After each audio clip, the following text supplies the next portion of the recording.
السلام عليكم ورحمة الله وبركاته. الحمد لله وكفى والسلام على عباده الذين اصطفى. أما بعد، فقد قال الله سبحانه وعز وجل: أعوذ بالله من الشيطان الرجيم. بسم الله الرحمن الرحيم. وأقيم الصلاة لذكري.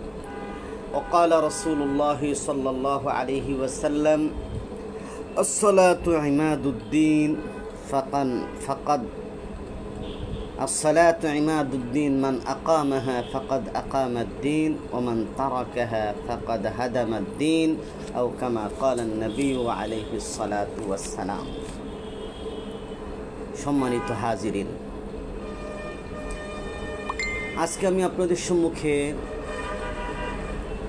নামাজ সম্পর্কে, নামাজের গুরুত্ব ফজিলত সম্পর্কে আলোচনা করব ইনশাআল্লাহুল আজিজ।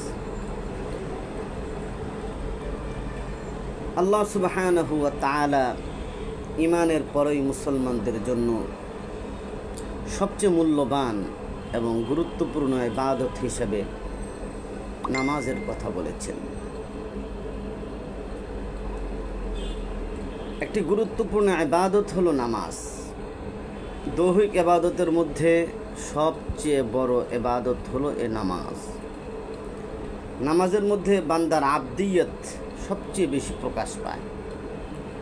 নামাজের মধ্যেই আল্লাহ সুবহানাহু ওয়া তাআলার সাথে বান্দার দিদার হয়ে যায় এবং বান্দা আল্লাহর সবচেয়ে কাছাকাছি পৌঁছে যায় এই নামাজের দ্বারা। এজন্য কোরআনে কারীমের মধ্যে মুমিনদের যে সমস্ত গুণাবলী বর্ণনা করা হয়েছে, তার মধ্যে সূরাতুল বাকারার 2 নম্বর আয়াতের মধ্যে আল্লাহ বলেছেন, হুদাল্লিল মুত্তাকিন। এই কিতাব মুত্তাকিনদের জন্য হেদায়েত। মুত্তাকিন কারা? আল্লাহ সুবহানাহু ওয়া তাআলা বলেছেন,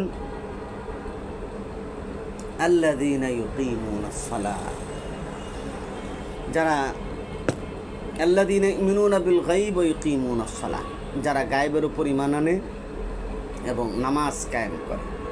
অমিম্মা রাযাকনাহুম ইউনফিকুন, এবং আমি তাদেরকে যা রিজিক দিয়েছি তা থেকে খরচ করে। তে নামাজ আল্লাহ সুবহানাহু ওয়া তাআলা বলেছেন, আকিমিস সালাতা লিযিকরি, এবং আমার শরণার্থে নামাজ কায়েম করো। তা নামাজের মধ্যে আল্লাহ তাআলার স্মরণ, আল্লাহর জিকির সবচেয়ে বেশি হয়ে থাকে। কারণ শুরুতে আল্লাহু আকবার, পরে গিয়ে সুবহানাল্লাহ, সুবহান রাব্বিয়াল আযীম, আলহামদুলিল্লাহ, আল্লাহু আকবার, এগুলো তাসবিহাত, তেলাওয়াত, এগুলো একের পর এক হতেই থাকে। এজন্য বড় এক জিকিরের নাম হলো নামাজ। আল্লাহ তাআলা বলছেন, আল্লাযীনা হুম ফি সালাতিহিম খাশিউন, যে প্রকৃত ঈমানদার যারা, তারা নামাজের মধ্যে অত্যন্ত বিনয়ী এবং অত্যন্ত খুশু খুজুর সাথে তারা নামাজ আদায় করে, একাগ্রতার সাথে তারা নামাজ আদায় করে। এই নামাজ হলো সর্বপ্রথম এবং সর্বোত্তম ইবাদত। একবার জিবরাইল আলাইহিস সালাতু ওয়াস সালাম আল্লাহর নবীর কাছে আসলেন। আসার পর বলেন, ওগো রাসূল, আল্লাহ তাআলা আপনাকে সালাম জানিয়েছেন। তারপরে একটা পাথরের মধ্যে আঘাত করলেন, সেখান থেকে পানি বের হলো। রাসূলুল্লাহ সাল্লাল্লাহু আলাইহি সাল্লাম ওযু করলেন, তারপরে রাসূলকে নামাজ শিক্ষা দিলেন। শিক্ষা দেওয়ার পরে বললেন যে, ওয়া'লামু আন্না আফযালা আ'মালিকুম আস-সালাত, জেনে রাখুন যত আমল আছে দুনিয়ার মধ্যে, তার মধ্যে শ্রেষ্ঠ আমল হলো নামাজ। আল্লাহ সুবহানাহু ওয়া তাআলা এই দুনিয়া আসমান জমিন ইত্যাদিকে সৃষ্টি করেছেন নামাজ কায়েমের জন্য। এই জন্য সর্বপ্রথম আল্লাহ সুবহানাহু ওয়া তাআলা বান্দার কাছ থেকে নামাজের হিসাব নেবেন। যেমন হাদিসে পাকের মধ্যে ইরশাদ হচ্ছে, ইন্না আউওয়ালা মা ইউহাসাবু বিহিল আবদ ইয়াউমাল কিয়ামাতিস সালাহ, মিন আমালিহি সালাতুহু ফাইন সালুহাত ফাকাদ আফলাহা ওয়া ইন আফসাদাত ফাকাদ খাবা ওয়া খাসিরা। আল্লাহ রাসূল সাল্লাল্লাহু আলাইহি সাল্লাম বলেছেন যে নিশ্চয় কিয়ামতের দিন সর্বপ্রথম আল্লাহ সুবহানাহু ওয়া তাআলা বান্দার কাছ থেকে তার নামাজের হিসাব নেবেন। যদি নামাজ ঠিক থাকে তাহলে সব ঠিক, আর নামাজ যদি তার এলোমেলো থাকে, নামাজ ঠিকমতো আদায় না করে থাকে, ত্রুটি বিচ্যুতি থাকে, তাহলে সে ব্যর্থ হবে, ক্ষতিগ্রস্ত হবে। তবে আল্লাহ সুবহানাহু ওয়া তাআলা যেহেতু রহমান এবং করিম, তিনি ফেরেশতাদেরকে বলবেন, ফেরেশতারা উনজুরু হাল লিআবদি মিন তাতাওউইন ফায়ুকাম্মালু মিনহা মান তাকাসা মিনাল ফারিযা, বলেন দেখো তো তার কোনো নফল আমল আছে কিনা। যদি নফল আমল থাকে তাহলে এই যে ফরজের ত্রুটি বিচ্যুতি দেখা যাচ্ছে, এগুলোকে নফলের দ্বারা পরিবর্তন করে দেওয়া হবে এবং অন্য আমলের এভাবেই হিসাব হবে। এই জন্য নামাজের দ্বারা গুনাহ মাফ হয়ে যায়। যেমন হাদিসে পাকের মধ্যে দেখা যায়, হযরত আবু যর রাদিয়াল্লাহু তাআলা আনহু থেকে হাদিস বর্ণিত যে শীতকালে নবী করিম সাল্লাল্লাহু আলাইহি সাল্লাম একবার বাহিরে তাশরিফ নিয়ে গেলেন। নিয়ে যাওয়ার পর একটা গাছকে ধরলেন, যার পাতাগুলো শুকনো হয়ে গেছে, ঝাঁকুনি দিলেন। ঝাঁকুনি দেওয়ার পরে পাতাগুলো ঝরঝর করে পড়ে গেল। নবীজি সাল্লাল্লাহু আলাইহি সাল্লাম বললেন, যে ব্যক্তি আল্লাহ তাআলার সন্তুষ্টির জন্য নামাজ আদায় করে, আল্লাহ সুবহানাহু ওয়া তাআলা এভাবে তার শরীর থেকে গাছের পাতা যেরকম ঝরে পড়ে যায়, তার গুনাহগুলো এরকম ঝরে পড়ে যায়। সুবহানাল্লাহি ওয়া বিহামদিহি। অন্য এক রাওয়ায়াতে আছে যে হযরত আবু হুরায়রা রাদিয়াল্লাহু তাআলা আনহু থেকে বর্ণিত, তিনি বলেন,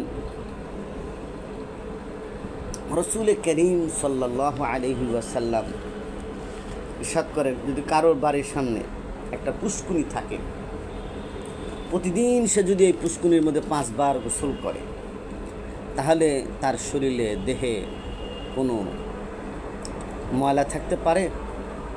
হাল মিন দারানিহি শাই? সাহাবা একরাম বলে যে না, এরকম তো হতেই পারে না, বরং সমস্ত ময়লা তার শরীর থেকে ধুয়ে মুছে যায়। বলছে নামাজ যে ব্যক্তি পড়ে, তার শরীর থেকে এভাবে গুনাহগুলো ঝরে পড়ে যায়। জোরে বলেন সুবহানাল্লাহ। হুজুর সাল্লাল্লাহু আলাইহি ওয়াসাল্লাম ইরশাদ করেছেন, যে ব্যক্তি ভালোভাবে ওযু করে একাগ্র চিত্রে রুকু সেজদার হক আদায় করে রুকু সেজদা করে এবং নামাজ আদায় করে, তাহলে এই নামাজ তার জন্য নূর হয়। এবং আল্লাহ সুবহানাহু ওয়া তাআলার পক্ষ থেকে বলা হয় যে হাফিজাকাল্লাহ কামা হাফিজাতাইন, আল্লাহ তাআলা তোমাকে হেফাজত করুন যেরকমভাবে তুমি এই 2 রাকাত নামাজ কে হেফাজত করেছ।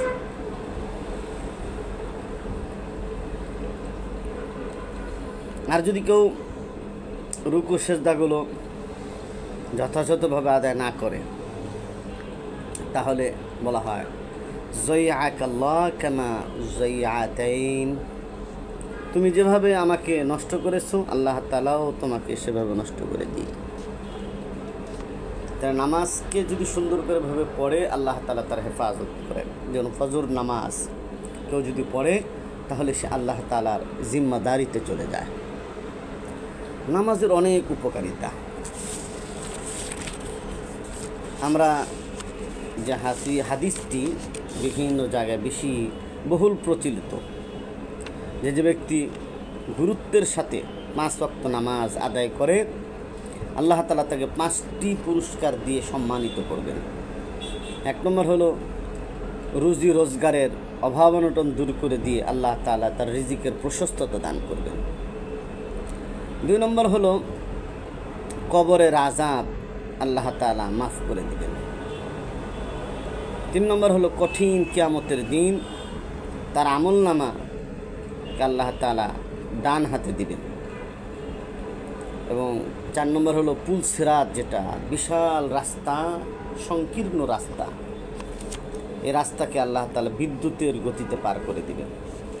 5 নম্বর হলো বিনা হিসাবে আল্লাহ তাআলা তাকে বেহেশতের মালিক বানায় দিবেন। এ সম্পর্কে আল্লাহ তাআলা কোরআনে কারীমের মধ্যে বলেছেন, লা খাউফুন আলাইহিম ওয়ালা হুম ইয়াহজানুন। এই সমস্ত তাকওয়াবান পরহেজগার নামাজি লোক কিয়ামতের দিবসে তাদের কোনো প্রকার ভয় ভীতি থাকবে না এবং তারা কোনো প্রকার চিন্তাও করবে না। হযরত আলী রাদিয়াল্লাহু তাআলা আনহু থেকে বর্ণিত, হুজুর সাল্লাল্লাহু আলাইহি ওয়াসাল্লাম ইরশাদ করেছেন যে ব্যক্তি আল্লাহ তাআলার সন্তুষ্টির জন্য নামাজ আদায় করে, সুন্নত মোতাবেক নামাজ আদায় করে, এই নামাজ তার জন্য আল্লাহ তাআলার মারিফাতের কারণ হয় এবং তার হৃদয়ের মধ্যে নূর সৃষ্টি হয়।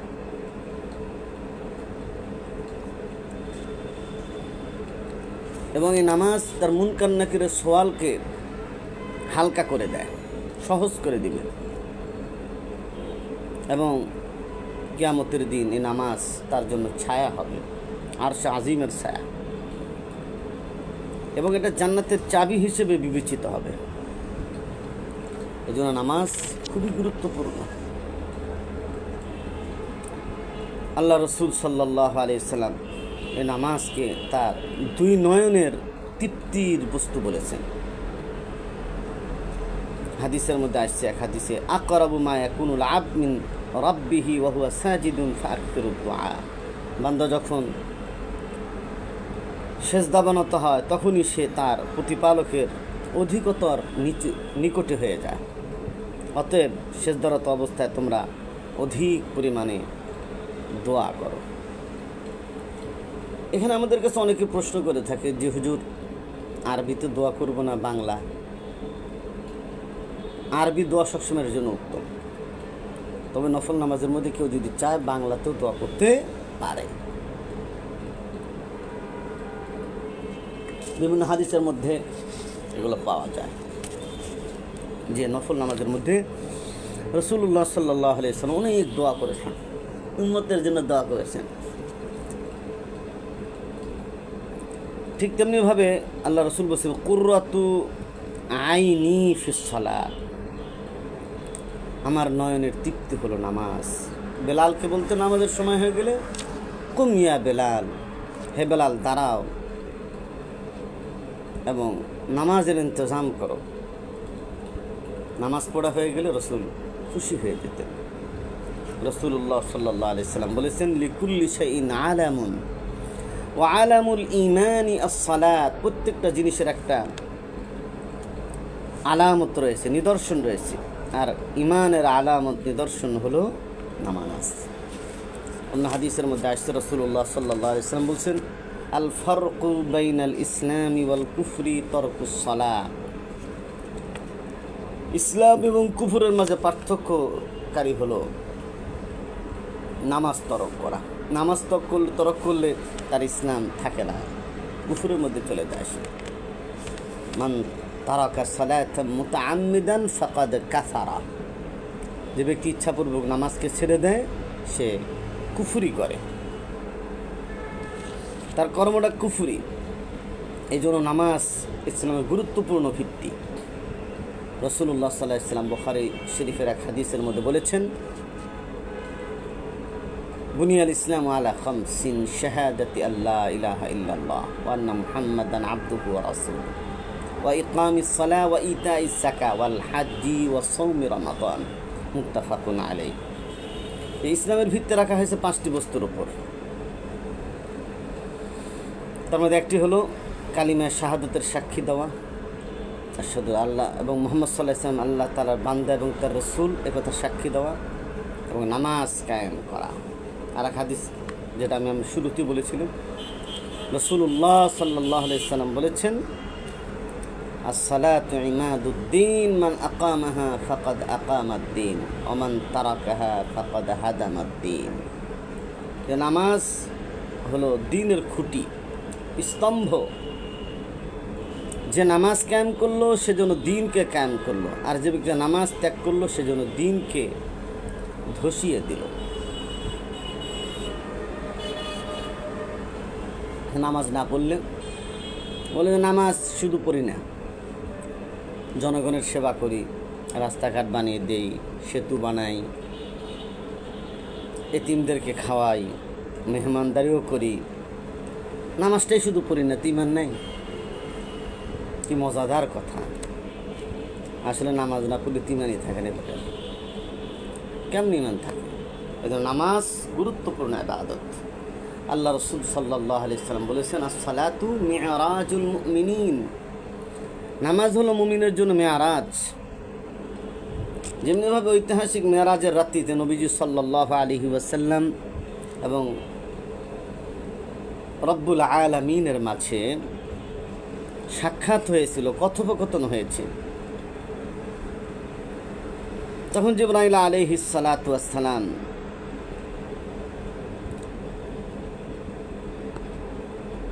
রসুল্লাহ সাল্লাল্লাহু আলাইহি সাল্লামকে দিয়ে আসলেন। ওই কথোপকথনের সময় আল্লাহ তাআলা রসুলের ওপর 50 ওয়াক্ত নামাজ ফরজ করেছিলেন। পরে এটি 5 ওয়াক্ত হয়েছে। এই ঘটনা আপনারা সকলে জানেন। কিন্তু সর্বশেষ আল্লাহ তাআলা বলেছেন যে আপনার উম্মত যদি 5 ওয়াক্ত নামাজ সুন্দরভাবে পড়ে, সঠিকভাবে পড়ে, তাহলে আল্লাহ সুবহানাহু ওয়া তাআলা 50 ওয়াক্ত নামাজের সওয়াব তার আমল নামায় দিয়ে দিবেন। চিৎকার করে বলেন সুবহানাল্লাহ। হাদিসের মধ্যে পাওয়া যায়, হযরত আব্দুল্লাহ ইবনে আব্বাস থেকে হাদিস বর্ণিত। রাসূলুল্লাহ সাল্লাল্লাহু আলাইহি ওয়াসাল্লাম ইরশাদ করেছেন, এক সময় হযরত জিবরাইল আলাইহিস সালাম এসে বললেন, হে আল্লাহর রাসূল, আল্লাহ পাক আপনাকে সালাম দিয়েছেন। এবং ইরশাদ করেছেন, কোনো বান্দা যখন নামাজের জন্য আল্লাহ পাকের দরবারে দণ্ডায়মান হয় এবং বলে আল্লাহু আকবার, আল্লাহ মহান, তখন বান্দার এবং আল্লাহর মাঝখানের পর্দাটা সরিয়ে দেওয়া হয়। যখন বান্দা বলে আলহামদুলিল্লাহ, সমস্ত প্রশংসা আল্লাহ তাআলার, তখন আল্লাহ তাআলা আলহামদু বলে যে প্রশংসা। তখন বলা হয় যে কার? মানিল হামদ, কার জন্য প্রশংসা করছো? তখন বলা হয় লিল্লাহি রাব্বিল আলামিন, বিশ্ব প্রতিপালকের জন্য, রব্বুল আলামিনের জন্য প্রশংসা। এরপরে যখন সে বলে আলহামদুলিল্লাহ রাব্বিল আলামিন হয়ে গেল, এরপরে পরে আর রহমানুর রহিম, তো বলা হয় যে আর রহমানুর রহিম, মানের রহমান, রহমান আবার কে? তখন বান্দা বলে মালিকি ইয়াউমিদ্দিন, রহমান হলেন তিনি যিনি প্রতিদান দিবসের মালিক, যিনি বিচার করবেন মানুষের। এরপরে যখন বলে ইয়াকা না'বুদু ওয়া ইয়াকা নাস্তাঈন, যে আমি তোমার ইবাদত করি এবং তোমার সাহায্য চাই, তখন আল্লাহ তাআলা বলে যে সাহায্য চাও, যেহেতু রাস্তাও চাচ্ছ, সাহায্য চাচ্ছ, আল্লাহ বলে তোমাকে মহব্বত করে আমি দিয়ে দিলাম ইহদিনাস সিরাতাল মুস্তাকিম। যে সে যখন বলে যে হ্যাঁ আল্লাহ, আমাকে সরল সঠিক পথ প্রদর্শন করুন, যে কোনটা চাও, পথ চাও কোনটা? সিরাত, তো সিরাতাল্লাযীনা আন'আমতা আলাইহিম, ওই পথটা যে পথে নবী, রসুল, শুহাদা, সালেহীন, আউলিয়া ইকরাম যারা গেছেন তাদের পথ বলে দিয়ে দিলাম। এইভাবে করে আল্লাহ তাআলা বান্দাকে তার নিয়ামত দিতে থাকেন নামাজের মধ্যে যখন দাঁড়ায়। নামাজের মধ্যে বান্দা যখন সূরা ফাতিহা পড়ে, তখন আল্লাহ তাআলা বান্দার প্রতি খুব খুশি হয়ে যান। হযরত আবু হুরায়রা রাদিয়াল্লাহু তাআলা আনহু থেকে বর্ণিত আছে, রাসূল করিম সাল্লাল্লাহু আলাইহি সাল্লাম বলেছেন যে সূরা ফাতিহা এটা তো একটা সূরাতুদ দুআ, সূরাতুল মুনাজাত, আল্লাহ তাআলার সাথে কানাকানি করার একটা সূরা। তো বান্দা যখন বলে আলহামদুলিল্লাহ রাব্বিল আলামিন, তখন আল্লাহ বলে হামিদানি আব্দি, আমার বান্দা আমার প্রশংসা করেছে, আমার হৃদয়টা খুশি হয়ে গেছে, যে জন্য বান্দাকে আমি ইবাদত করেছিলাম। এরপরে যখন বলে আর রহমানির রহিম, তখন আল্লাহ বলে আসনা আলাইয়া আবদি, আমার বান্দা আমার তারিফ করেছে। এরপরে যখন বলে মালিক ইয়াউমিদ্দিন, প্রতিদান দিবসের মালিক, তখন আল্লাহ তাআলা বলেন মাজ্জাদানি আব্দি, আমার বান্দা আমার বুজুর্গি বর্ণনা করেছে, আমার মাহাত্ম্য বর্ণনা করেছে।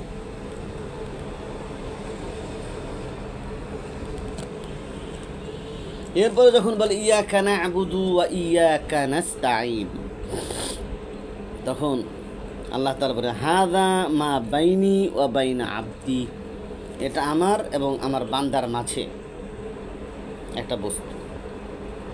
ওয়ালি আব্দি মা সাআলানি, আর আমার বান্দার জন্য আছে যা বান্দা চাইবে। তা আল্লাহ তাআলা বান্দাকে বলে যে কি চাস? তা আল্লাহ বলে, তখন বান্দা বলে ইহদিনাস সিরাতাল মুস্তাকিম সিরাতাল লাযীনা আন'আমতা আলাইহিম। তা আল্লাহ বলছে আমার বান্দা যা চাইছে, যা চায় দিয়ে দাও।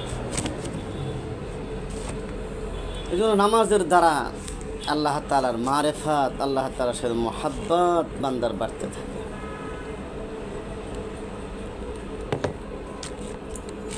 এবং দোয়া কবুল হয় নামাজের মধ্যে, যে দোয়া করা হয়। এবং নামাজ মুমিনের জন্য দলিল এবং বুরহান। এই জন্য নামাজ পড়ার কোনো বিকল্প নেই। আজকে তো আমরা নামাজ থেকে গাফেল, কিন্তু আমাদের জাতির পিতা হযরত ইব্রাহিম আলাইহিস সালাতু ওয়াস সালাম আমাদেরকে নামাজের ব্যাপারে আহ্বান করে গেছেন। কি বলেছেন? যখন ইসমাইল আলাইহিস সালাতু ওয়াস সালামকে বাইতুল্লাহর পাশে রেখে আসলেন, তখন ইব্রাহিম আলাইহিস সালাম আমাদের জাতির পিতা, মিল্লাতা আবিকুম ইব্রাহিম, জাতির পিতা হযরত ইব্রাহিম আলাইহিস সালাম, তখন আল্লাহ তাআলার কাছে দোয়া করেছিলেন রব্বানা লিয়ুকিমুস সালাহ ফাজআল আফইদাতাম মিনান নাস তাহবি ইলাইহিম ওয়ারযুকহুম মিনাস সামারাতি লাআল্লাহুম ইয়াশকুরুন। আমাদের রব, আমার এই যে সন্তানদেরকে যে রেখে গেলাম, তারা যেন নামাজ কায়েম করে, আর মানুষের হৃদয়গুলোকে এই বাইতুল্লাহর দিকে আপনি ফিরিয়ে দিন, আকৃষ্ট করে দিন, তাদেরকে ফল মূল থেকে রিজিক দেন, যাতে তারা শুকরিয়া আদায় করে। তাহলে যারা আমাদের নবী হযরত ইব্রাহিম আলাইহিস সালামকে নবী মানেন, পিতা মানেন, তাহলে অবশ্যই পিতা যেহেতু মানেন, তাহলে তারা সন্তান যদি হয় প্রকৃত সন্তান, তাহলে অবশ্যই তাকে নামাজ পড়তে হবে। যারা নামাজ পড়ে না, তারা ইব্রাহিম আলাইহিস সালামের সন্তান হওয়ার উপযুক্ত নয়। এই নামাজ এবং এই জুমার নামাজ এর গুরুত্ব অনেক বেশি। রাসূল করিম সাল্লাল্লাহু আলাইহি সাল্লাম বলেছেন আস-সালাওয়াতুল খামস ওয়াল জুমআতু ইলাল জুমআ কাফারাতুন লিমা বাইনাহুন্না ইযা জুতুনিবাতিল কাবায়ের। রাসূল বলেছেন যে 5 ওয়াক্ত নামাজ এক জুমা থেকে আরেক জুমা, এর মাঝখানে যত গুনাহ হয়ে গেছে, গুনাহের জন্য কাফারা শুরু। যখন এই বান্দা কবিরা গুনাহসমূহ পরিহার করে, শর্ত একটা আছে, 5 ওয়াক্ত নামাজ পড়ে, জুমা নামাজ পড়ে যদি কবিরা গুনাহ না করে। কবিরা গুনাহ মানে যে সমস্ত গুনাহের ব্যাপারে আল্লাহ তাআলা কোরআনে কারীমের মধ্যে, হাদিসে পাকের মধ্যে রাসূল করিম সাল্লাল্লাহু আলাইহি সাল্লাম ওয়াঈদ এবং শাস্তির কথা বলেছেন। তবে ফুকাহা একরাম এক মজার কথা বলেছেন যে কেউ যদি সগীরা গুনাহকে সগীরা গুনাহ মনে করে, তাহলে সেটাও কবিরা গুনাহ। তাহলে আমাদের নজরে তো কোনো গুনাহ আর সগীরা নেই, সব হলো কবিরা গুনাহ। এই জন্য গুনাহকে পরিহার করা, গুনাহ মাফের একটা কারণ, আল্লাহর নৈকট্য হাসিলের এটা কারণ। গুনাহ হলো আল্লাহ পাওয়ার পথে সবচেয়ে বড় বাধা। এই জন্য আল্লাহ তাআলা কোরআনে কারীমের মধ্যে বলেছেন, ওয়া আকিমিস সালাতা লিযিকরি, নামাজ কায়েম করো আমার স্মরণের জন্য, এবং বলেছেন ইন্নাল হাসানাত ইযহিবুনাস সাইয়্যাত, যে নেক কাজ যদি করে তাহলে বদ আমল আল্লাহ তাআলা অটোমেটিক মাফ করে দেন। এই জন্য নামাজ একটি সমন্বয়কারী এবং স্বতন্ত্র ইবাদত। নামাজের মধ্যে রোজা আছে, নামাজের মধ্যে যাকাত আছে, নামাজের মধ্যে হজ আছে। সমন্বয়কারী একটা ইবাদত, স্বতন্ত্র একটা ইবাদত নামাজ। নামাজি ব্যক্তি তো আল্লাহওয়ালা হয়। নামাজি ব্যক্তি চুরি, ডাকাতি, সন্ত্রাসী, মাস্তানি, দুর্নীতি, চাঁদাবাজি করতে পারে না। এই জন্য নামাজের মধ্যে রোজা আছে, কারণ রোজা 3 জিনিসের নাম। একটি হলো খানা পিনা পরিহার, স্ত্রী সহবাস থেকে বিরত থাকা, যৌনাচার থেকে। তো নামাজের মধ্যে তো এটা আছে। নামাজ যখন পড়ে কোনো ব্যক্তি, নামাজ পড়া অবস্থায় তখন সেই 3টি কাজ থেকে বিরত থাকে, তাহলে নামাজের মধ্যে দেখা যাচ্ছে রোজাও আছে। ঠিক তেমনিভাবে নামাজের মধ্যে হজ আছে, বাইতুল্লাহর জিয়ারত নামাজের মধ্যে হতে পারে। মানুষ যখন নামাজে দাঁড়ায় এবং কাবাকে সামনে রেখে দাঁড়ায়, প্রকৃত নামাজের অন্তর্দৃষ্টি খুলে যায়, তারা নামাজে কাবাকে দেখতে পায় এবং রুহানিভাবে তার জিয়ারত করে ধন্য হয়, প্রাণ জুড়ায়। এমনিভাবে যাকাতের মধ্যে আছে, আল্লাহর রাস্তায় খরচ করা। নামাজি যখন নামাজে দাঁড়ায়, নামাজ পড়তে গিয়ে তার অনেক কর্মকাণ্ড থেকে সে নিজেকে বিরত রাখে। সে যদি এই সময়টা কাজকর্ম করত, তাহলে পরে পরিশ্রমের ভিত্তিতে আলোকে সে মাহিনা পাইতো, টাকা পাইতো, পারিশ্রমিক পাইতো। আল্লাহ সুবহানাহু ওয়া তাআলা যখন সে তার গুরুত্বপূর্ণ সময়কে কুরবানি দিয়ে নামাজে দাঁড়ায়, তখন আল্লাহ সুবহানাহু ওয়া তাআলা তাকে আল্লাহর রাস্তায় সাদাকা যাকাত দেওয়ার যে সওয়াব, সেটা আল্লাহ তাআলা তার আমল নামায় দিয়ে দেন, বিনিময় হিসেবে আল্লাহ তাআলা এটা দিয়ে দেন। এই জন্য এই নামাজ অনেক গুরুত্বপূর্ণ একটা ইবাদত, সমন্বয়কারী স্বতন্ত্র একটা ইবাদত। এবং নামাজের মধ্যে তাসবিহ তাহলিল, এমনি মানুষ জিকির আজকার করে, আল্লাহ বিল্লাহ করে, তা নামাজের মধ্যে জিকিরও আছে। আল্লাহু আকবার একটা জিকির, সুবহান রাব্বিয়াল আযীম একটা জিকির, সুবহান রাব্বিয়াল আ'লা একটা জিকির, আলহামদুলিল্লাহ রাব্বিল আলামিন একটা জিকির। জিকিরের অভাব নেই নামাজের মধ্যে। এই জন্য 2 রাকাত নামাজ যদি সঠিকভাবে আদায় করতে পারে, এর মধ্যে মাঝখানে যদি সুন্নতের খেলাফ কোনো কাজ না করে, আল্লাহ সুবহানাহু ওয়া তাআলা তাকে তার সমস্ত গুনাহ থেকে মুক্ত করে তাকে মাফ করে দেন। আল্লাহ সুবহানাহু ওয়া তাআলা এই নামাজ আমাদের উপর ফরজ করেছেন। এটা কোনো সুন্নত না, নামাজ পড়া এটা ফরজ। ওয়াক্ত অনুযায়ী নামাজ পড়তে হবে আমাদেরকে। নামাজ এটা ফরজ একটা ইবাদত।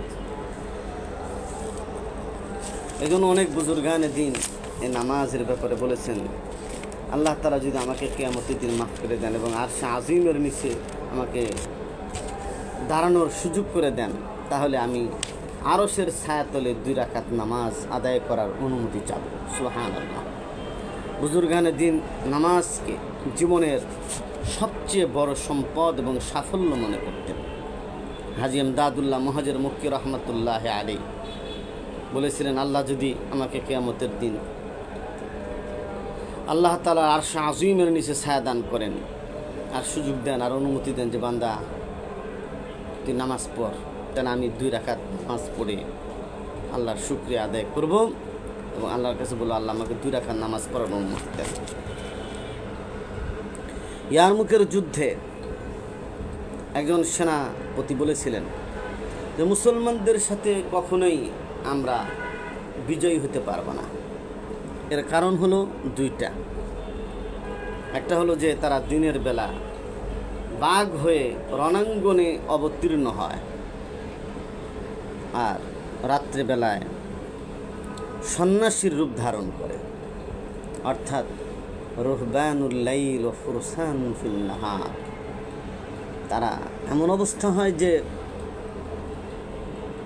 দিনের বেলায় অশ্বারোহী আর রাতের বেলায় যায় নামাজে দণ্ডায়মান। এরকম সিফাতওয়ালা ইমানদার যখন হয়, তখন আল্লাহ সুবহানাহু ওয়া তাআলা ওই মুমিনদের কখনো পরাজিত করতে পারে না। এই জন্য সাহাবায়ে কেরাম যত যুদ্ধে গেছেন সব জায়গায় বিজয়ের ভেসে তারা ফিরেছেন। তাদের মধ্যে দুই সিফাত ছিল, এবং রোম সাম্রাজ্যের গোয়েন্দারা এই তথ্য বাদশার সামনে তুলে ধরেছিলেন যে পৃথিবীর কোনো মুজাহিদ, পৃথিবীর কোনো সৈনিকদের মধ্যে এই গুণ পাওয়া যায় না যা পাওয়া যায় মুহাম্মদ সাল্লাল্লাহু আলাইহি সাল্লামের উম্মতের মধ্যে, সাহাবায়ে কেরামের মধ্যে।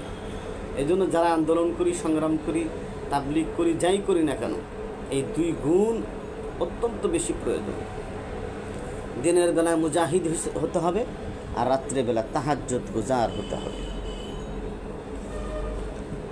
এই নামাজ হলো অত্যন্ত বিনয় এবং তাওয়াজুর এক ইবাদত।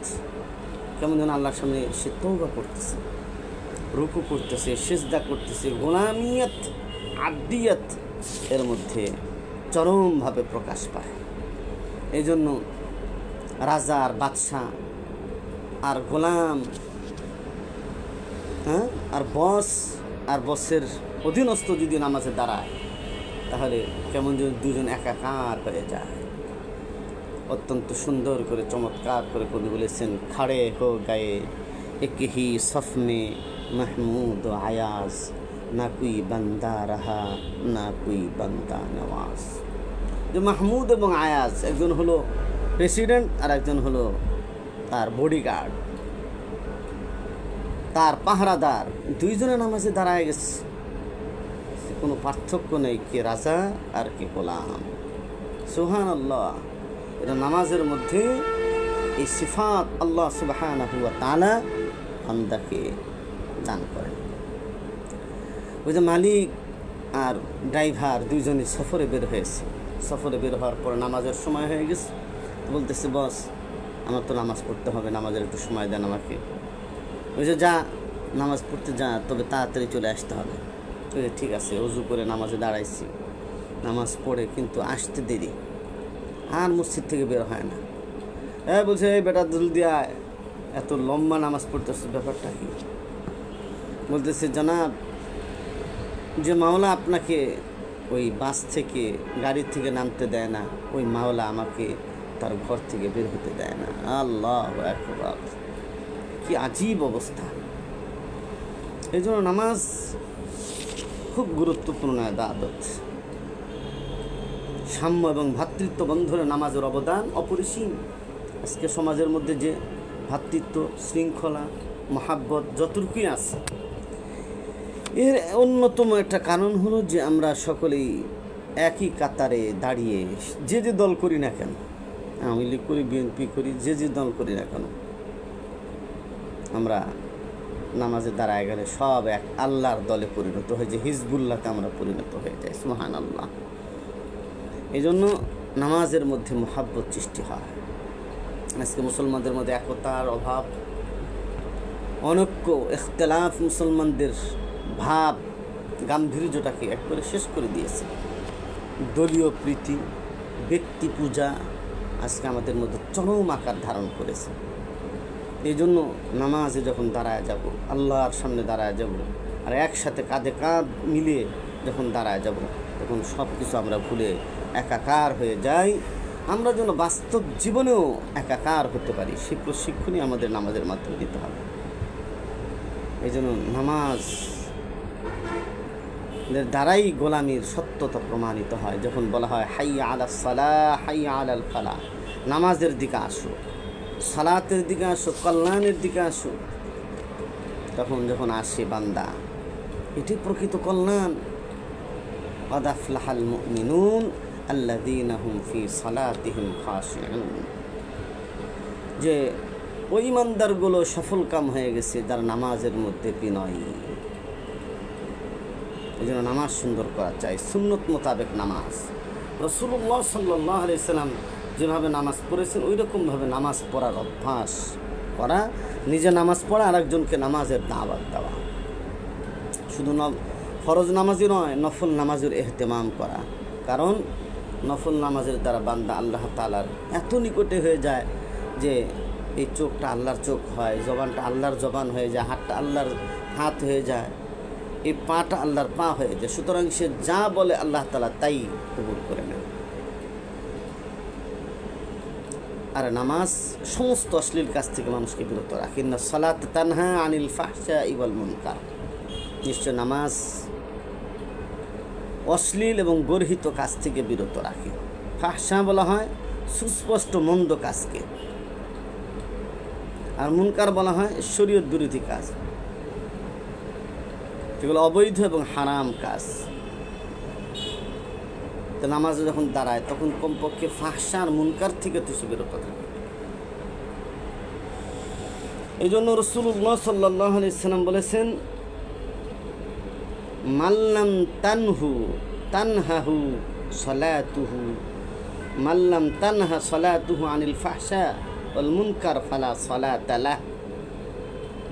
যে ব্যক্তিকে নামাজ অশ্লীল ও মন্দ কাজ থেকে বিরত রাখে না, সেটা তো নামাজই নয়। এই জন্য রাসূলুল্লাহ সাল্লাল্লাহু আলাইহি ওয়াসাল্লাম আরেক হাদিসের মধ্যে বলেছেন, খামসু সালাওয়াতিন ইফতারাদাহুন্নাল্লাহ মান আহসানা উযুআহুন্না ওয়া সাল্লাহুন্না। যে ব্যক্তি 5 ওয়াক্ত নামাজ পড়ে সুন্দর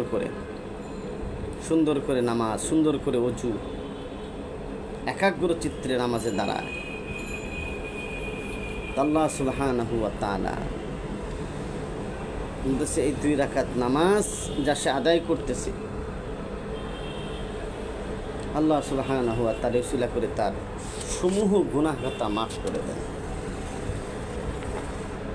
এই জন্য নামাজ হলো সমস্ত সমস্যার সমাধান। আজকে মসজিদ তো মাশাআল্লাহ বিশাল বড় বড় আকারে মসজিদ আমরা তৈরি করেছি, প্রত্যেক এলাকায় 2-3টা করে মসজিদ, কিন্তু মসজিদগুলো আজকে আহাজারি করতেছে।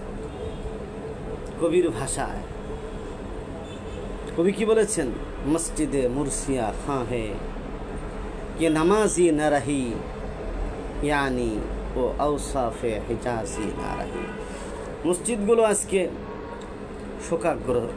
শোকাহত, যে মুসল্লি নাই, নামাজি নাই।